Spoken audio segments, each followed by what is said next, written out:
chaîne. Je suis hyper contente de t'accueillir et aujourd'hui on se retrouve dans une toute nouvelle vidéo. C'est une vidéo qui me tient particulièrement à cœur car je ne vais pas la filmer seule. Rocky, viens ici. Voilà, je voulais vous présenter mon petit bébé Rocky.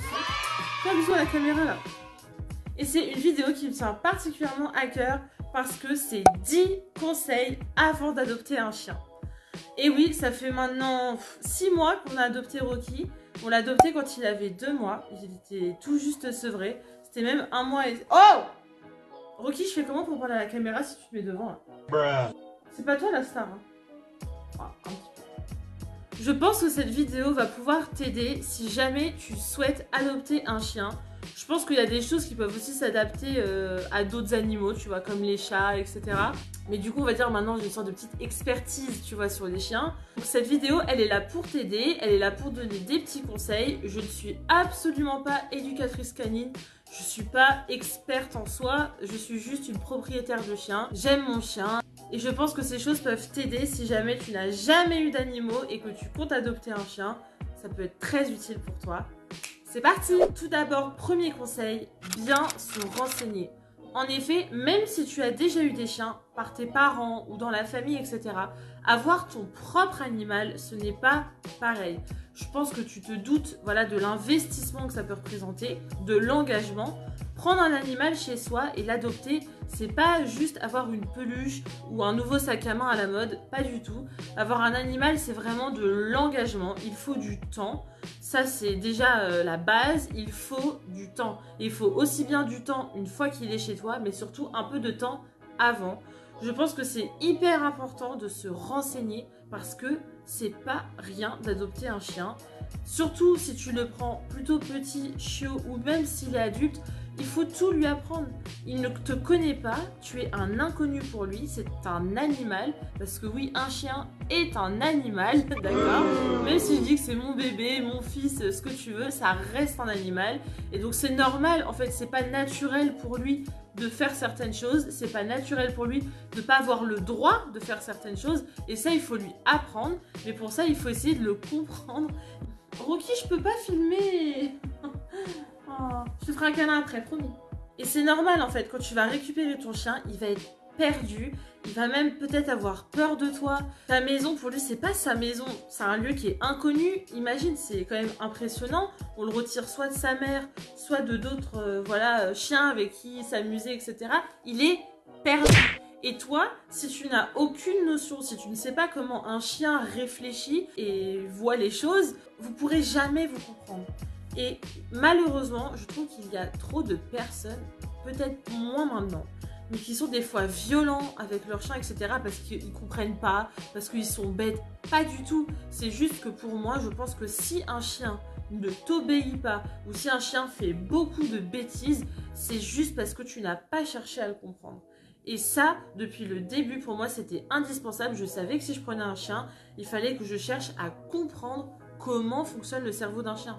On ne peut pas parler, on ne peut pas communiquer avec des mots. Donc c'est important que moi, je puisse lire en fonction de ses actes, même en fonction des fois de sa tête, etc., de certaines mimiques, pour le comprendre. Quand un chien fait une bêtise, c'est pas qu'il te déteste, c'est pas qu'il fait ça par provocation, mais c'est parce qu'il ne sait pas, il ne comprend pas que c'est une bêtise.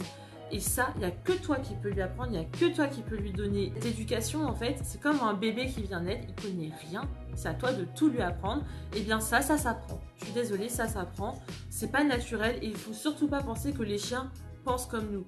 Les chiens peuvent nous comprendre, mais ils ne sont pas comme nous. Et si on réfléchit trop comme un humain, en fait, bah, on interprète mal ce qui se passe.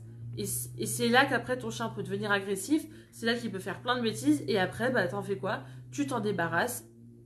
C'est nul. Deuxième conseil, bien choisir la race de ton chien selon ton mode de vie et ta personnalité. En effet, un chien reste un chien, mais il y a quand même plusieurs races et chaque race a ses spécificités.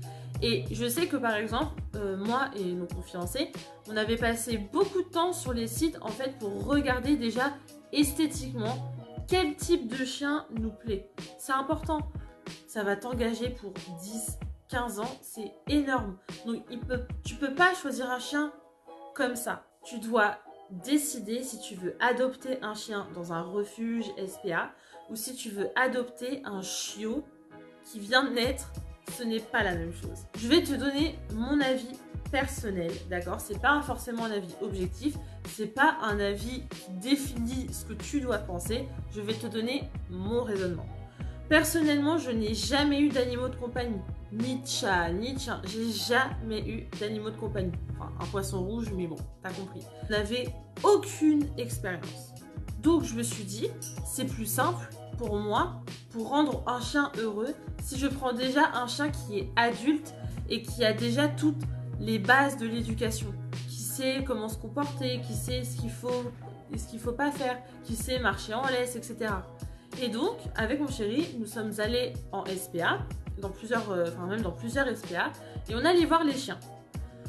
Malheureusement, la majorité des chiens qu'on a vus, c'était des très gros chiens, avec des problèmes de violence, de morsure, des chiens qui avaient été battus, qui avaient été traumatisés par les humains. C'est horrible. Honnêtement, c'est horrible.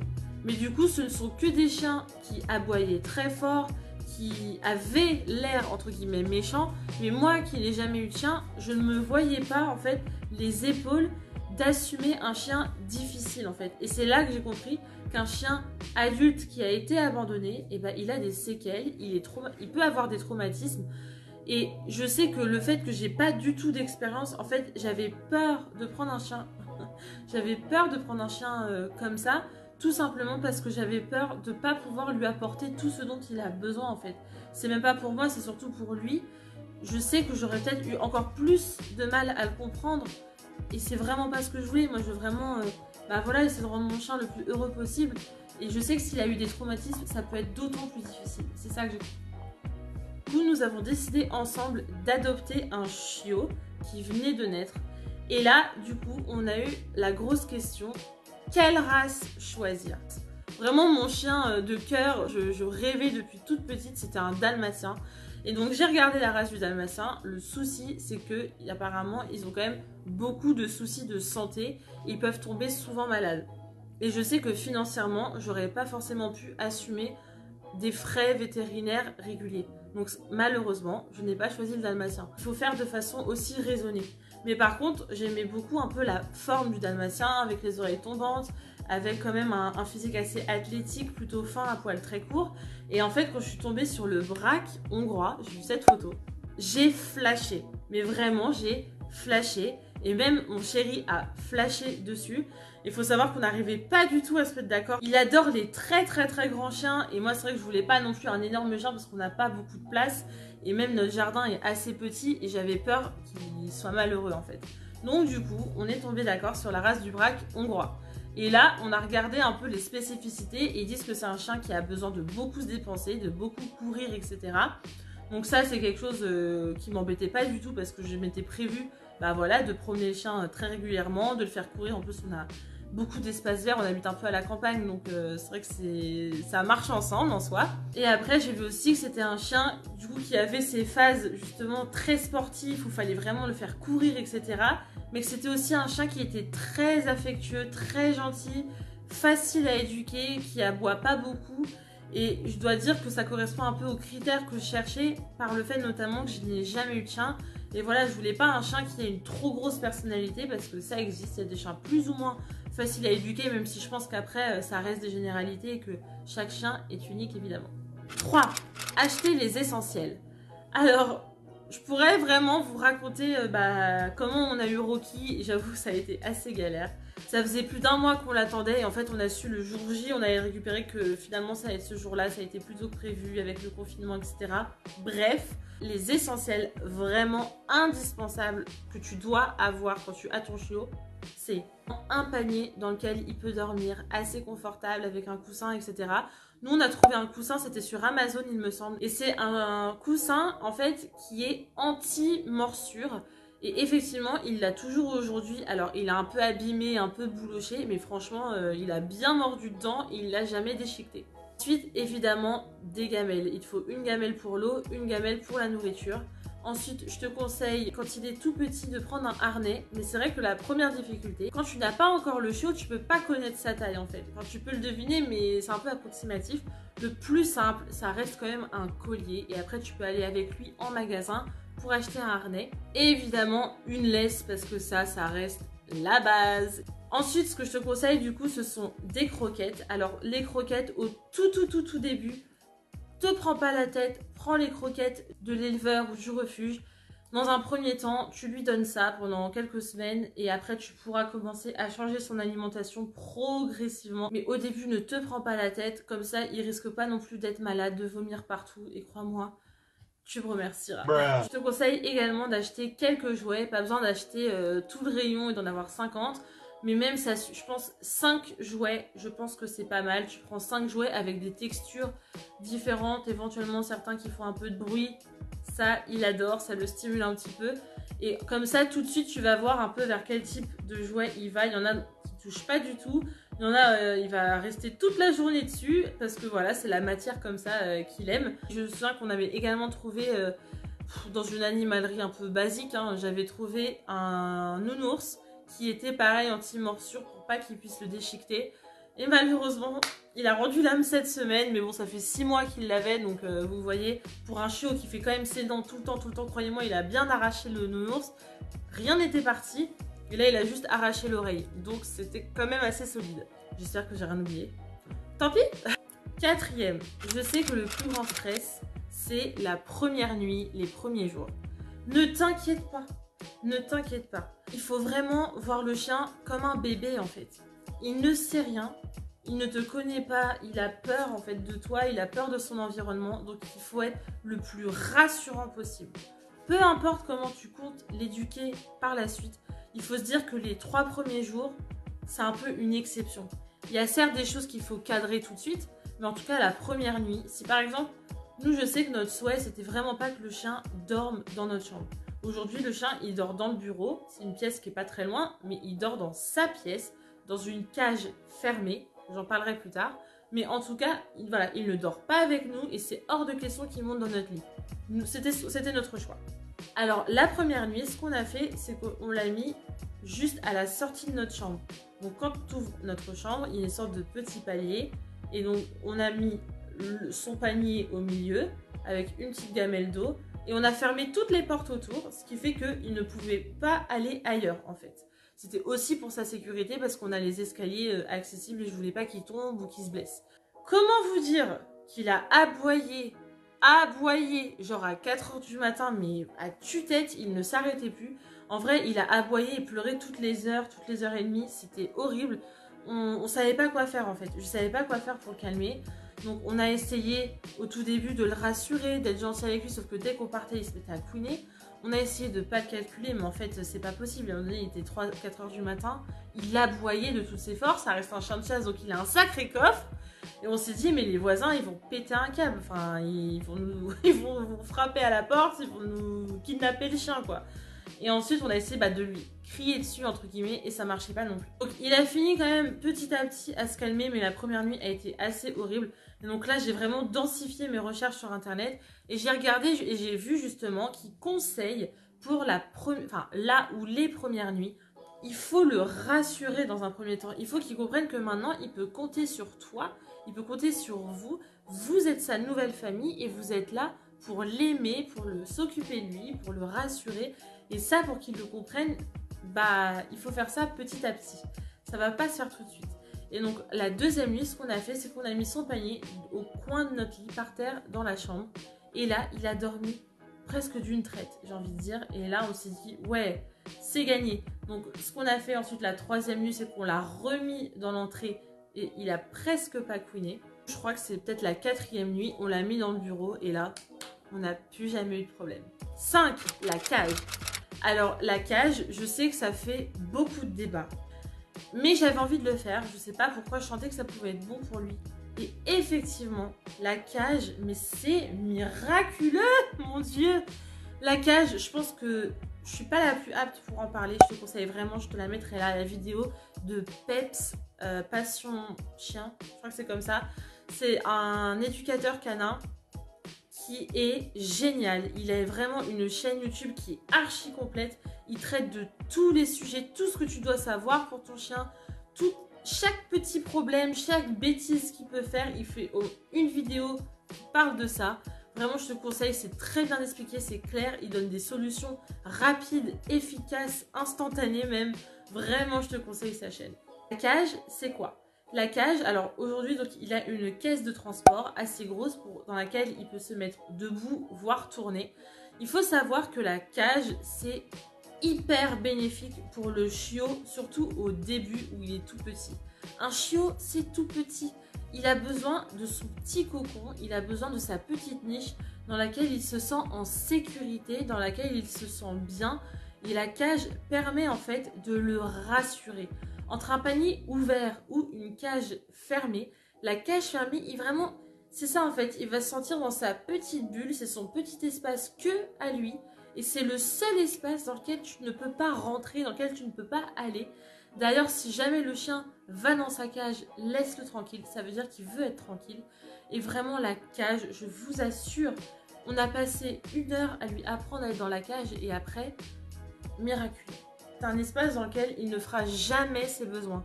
D'accord? Parce que c'est son cocon. Et dedans, il ne fera pas ses besoins. C'est excellent dans l'apprentissage de la propreté pour un chiot.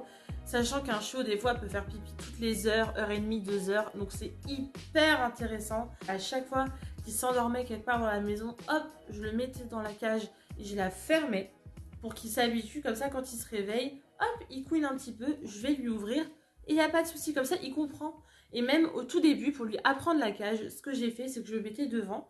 Et je jouais avec lui juste devant, je le faisais rentrer, sortir, sortir. Je le faisais rentrer dedans et je laissais la porte ouverte, je partais, je revenais. Et ainsi de suite. Et du coup, ça permet la nuit, aujourd'hui encore, parce qu'en fait, c'est comme ça qu'il dort vraiment le mieux. Il est dans sa cage, fermé. Dès qu'il avait envie de faire ses besoins, il se mettait à couiner. On ouvre la cage, hop, on le met dehors, il fait ses besoins, il re-rentre, on referme. Et là, il redort comme un bébé. Et justement, comme je vous disais, les 3 premières nuits ont été assez compliquées. La 4e nuit, on a enfin eu la cage. Et là, on l'a mis dedans la nuit, fermé. Il a dormi d'une traite, je crois, il s'était même pas réveillé. Enfin bref. Miraculeux. D'autant plus que je pense que c'est important, c'est comme un bébé en fait. Vous ne pouvez pas laisser votre chiot sans surveillance dans un espace qui n'est pas fermé. Vous avez des prises électriques, vous avez forcément au moins 1 ou 2 petits objets qui traînent. L'enfermer dans la cage quand vous partez une demi-heure, 1 heure dans un premier temps, c'est hyper rassurant pour vous déjà parce que vous savez que pendant ce temps-là, il ne peut rien lui arriver. Il est dans un espace qui est protégé. Et même pour lui, parce que du coup, il aura tendance à dormir quand vous n'êtes pas là. Et du coup, à s'habituer à votre absence en étant détendu. Et ça, croyez-moi, ça n'a pas de prix. 6. Le Kong. Le Kong magique. Alors le Kong, pareil, au tout début, il faut être tout le temps sur ses côtes.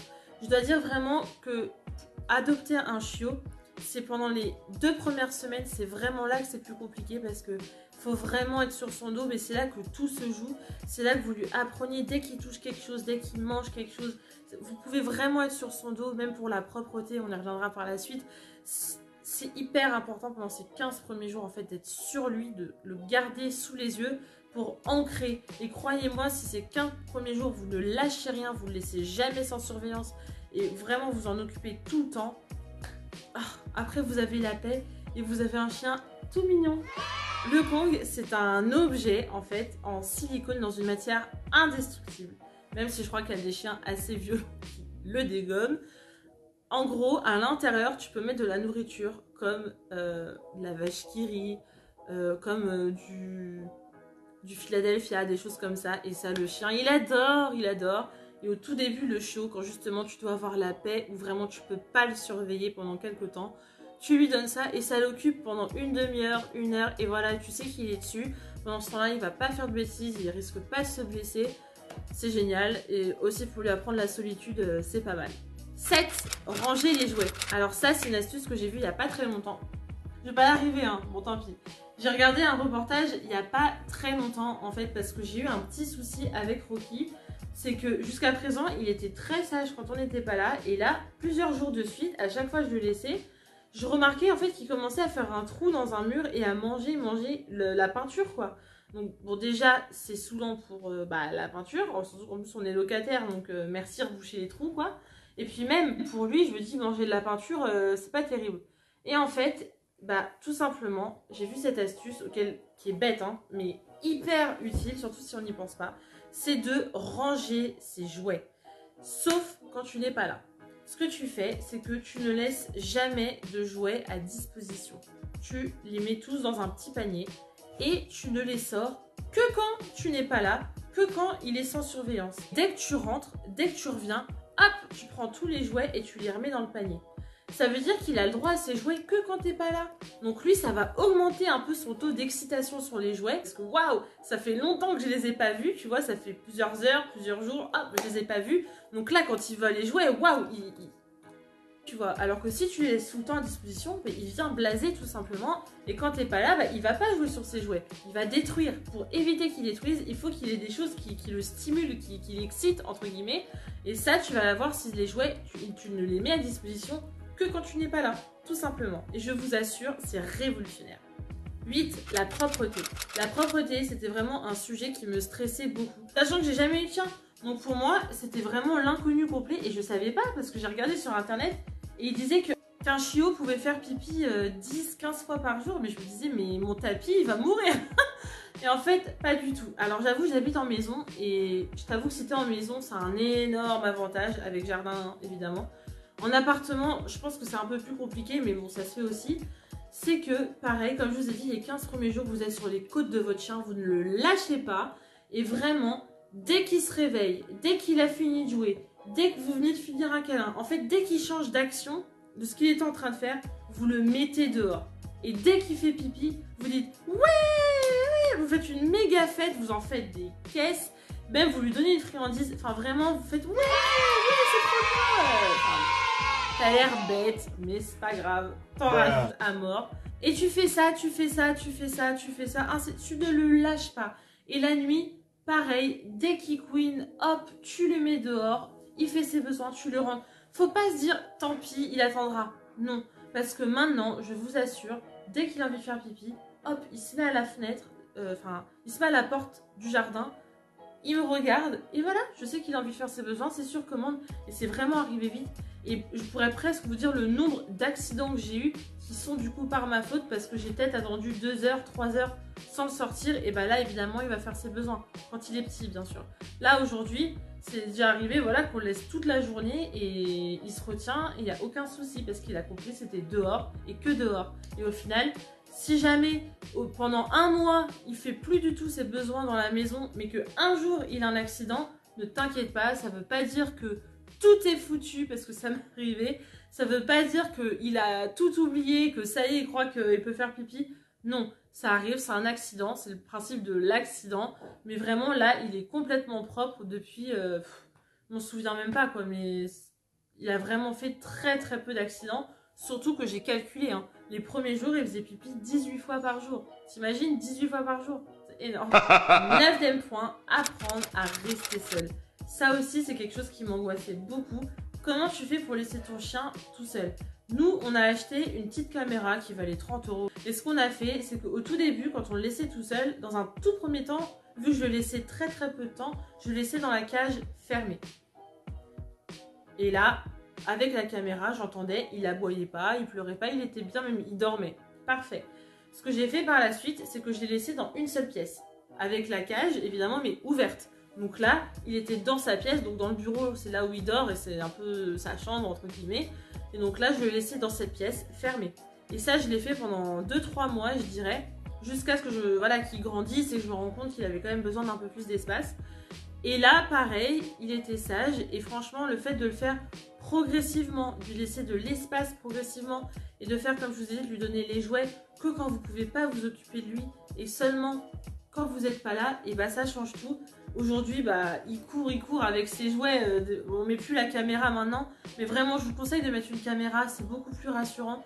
La première fois que je l'ai laissé 2 heures, mais je faisais que penser à lui. J'avais trop peur. Je me suis dit, mais ça se trouve, je vais rentrer, tout sera défoncé. Mais non, en fait, Si vous apprenez les choses petit à petit et pas trop violemment à votre chien, ça ira. Et je pense que voilà, effectivement, si vous laissez du jour au lendemain votre chien, vous l'avez jamais laissé 5 minutes, et là, bon Rocky, on voit même plus ma bouche. Évidemment, si votre chien, vous l'avez jamais laissé tout seul, et là, vous le laissez 9 heures, 10 heures, mais évidemment qu'il y aura des bêtises, et là, c'est pareil. Autre chose très importante, votre chien, vous pouvez le disputer que si vous le preniez sur les faits. Si vous le voyez en train de faire pipi, si vous le voyez en train de manger un fil ou je ne sais quoi, là, oui, vous pouvez intervenir, vous lui dites non, et tout de suite, vous l'emmenez faire autre chose, d'accord? Ça, c'est hyper important. Par contre, si vous ne le prenez pas sur les faits, eh ben, j'ai envie de dire tant pis. Et surtout, ne montrez aucune animosité, aucune colère ou quoi que ce soit. Parce que le chien ne va pas comprendre en fait pourquoi vous êtes énervé. Pour lui, même si ça s'est passé il y a 10 minutes, en fait il a oublié. Si vous le disputez, il va pas comprendre. Du coup, il va associer vous, votre personne, avec le fait de se faire disputer. Donc imaginez après les problèmes que ça peut engendrer. Je grossis un peu le trait, mais c'est pour essayer d'être clair. 10e point, les sorties, les jeux, la stimulation. Avoir un chien, du coup, c'est pas uniquement une peluche qui mange, qui fait pipi et qui dort. Bien que au tout début, ça ressemble à ça. Il faut aussi le sortir. Et ça, c'est pareil, ça dépend de la race de votre chien. Donc ça, il faut vraiment en tenir compte. Voilà, nous, je sais que le braque hongrois, c'est une race qui a besoin de beaucoup se dépenser, de beaucoup courir. Eh bien, il faut le faire, tout simplement. Ça m'est arrivé quelques fois de pas le sortir du tout de la journée. Parce que vraiment, je pouvais pas, ou j'étais malade, etc. Et je vois bien, le chien, il tourne en rond, il regarde la porte pour sortir, il me regarde, il me dit « Mais tu fais quoi ?» Un chien, il ne demande pas grand-chose de vous finalement, si ce n'est un peu d'amour et un peu de temps. Il faut le stimuler et pas que le sortir en laisse courte au pied pendant 5 minutes. Comment vous voulez qu'il se défoule? Mettez-le dans un parc, faites-le courir. Voilà, je pense que je peux pas tout aborder dans cette vidéo parce qu'il y a tellement de choses à dire que je pourrais faire une vidéo de 3 heures et je pense que ça serait pas intéressant pour vous. Donc je pense que je pourrais peut-être faire une partie 2 ou faire ça peut-être sur des conseils une fois que vous avez votre chien ou vraiment des choses un peu plus précises. Mais en tout cas, voilà, il faut stimuler votre chien, que ce soit par les sorties, que ce soit par le jeu. Le jeu, c'est pareil, il y a le jeu de la balle, mais il y a aussi des jeux un peu intellectuels, de faire réfléchir. Et évidemment, l'éducation, lui apprendre des tours, assis, couché, pas bouger, attends avant de manger. Tout ça, c'est vraiment des indispensables. Et comme je vous ai dit, renseignez-vous. Aujourd'hui, il y a beaucoup d'outils, que ce soit les vidéos, que ce soit même tout simplement des éducateurs canins. Si vous avez vraiment un vrai souci de comportement, allez voir un spécialiste. Je veux dire, il n'y a pas de honte. Et puis, entre avoir un chien heureux, qui vous donne de l'amour, qui ne fait pas de bêtises, ou alors avoir un chien agressif qui casse tout et au final vous finissez par vous en débarrasser et ça remplit les SPA de chiens malheureux qui ne se feront pas adopter, eh bien non, moi je dis stop. Bref, en tout cas, j'espère que cette vidéo t'a plu, qu'elle t'aura pu donner quelques conseils, qu'elle t'aura peut-être un peu rassuré. Au tout début, j'avais vraiment peur que ça change toute ma vie. Alors vraiment, pendant 15 jours, je vous dis, c'était très fatigant, faut être honnête. Et c'était beaucoup d'investissement, mais aujourd'hui, vraiment, je le regrette pas du tout parce qu'il est sage, il fait presque pas de bêtises, il est propre, et surtout, il est gentil, il demande que des câlins, enfin bref. Oui, j'aime mon chien, et alors? Si tu as des questions, si tu as des choses à ajouter, ou s'il y a des choses avec lesquelles tu n'es pas d'accord, n'hésite pas à mettre un petit commentaire. Et si la vidéo t'a plu, mets un petit like, abonne-toi à ma chaîne YouTube. Il y a trop de personnes qui regardent mes vidéos mais qui ne sont pas abonnées. Vas-y, c'est gratuit, j'attends. Je te jure, j'attends. Sur ce, je te fais plein de bisous et moi, je vais aller promener Rocky. Salut!